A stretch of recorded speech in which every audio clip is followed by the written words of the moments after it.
روره څوک شته دلته چې وګوري دا سیټ نمبر 9 دی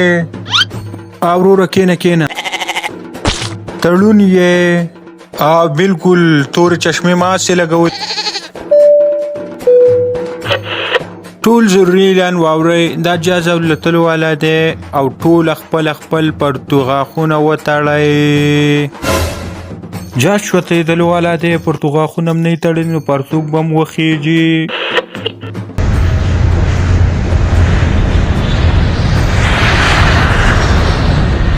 جهاز والوتو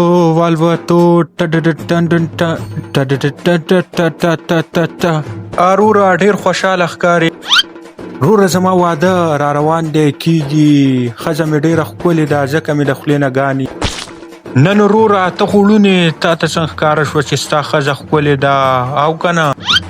زما چشمې هم تورې دي او زما ښځه به هم توره وي ښه نو دا خبره وا د ده قسمت ته حیران یم د ده ښځه خو ښکلې ده زما ښځه خو شاهد خان دی داسې باډي ده Excuse me, gentlemen. Can my seat either? اروره پښتو وایا انګلیش موږ له نه راځي چې انګلیش راتللی ستا په شانتې واسکټ په مچولی وی یار زه درته ویم دا سیټ زما دی پاسه خپل نوم ووایه میسټر جانګې دا څنګه نوم دی زما دا نوم دی چپ شه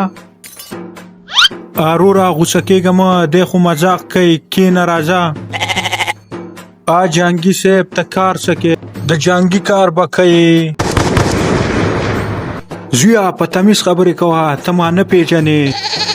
په لندن کې غټ بزنس دی زما ښه روره ستا دا بزنس د څه شي دی د څه کار دی د جانګو بزنس مې دی ما تا ته د اول نه ویلی و د جانګو کاروبار دی بس ډېرې خبرې دې وکړې بس چپ خاموش که څوک خاموش نشو و به پې دانګم ستا باډیګارډ حاضر دی سر ته باډیګارډ یې که سپی سپیه بسکټ خورې تو راشه زه د سپو بسکټ نه خورم جانګی صاحب یې خوري باډیګارډ زویه په جاز کې خو زما بېعزتي مه کوه که نه چېرته له بېعزتي وکړم خبرې کې بدتمیزه زه تا له 10 روپۍ در کوم پیسې دې کېده چې بچي راوړي که بلې پیرل د غزار راکو چې دا لاس ته له مات کم باډیګارډه زویه هغه وګوره که نه مرغۍ کم ده قار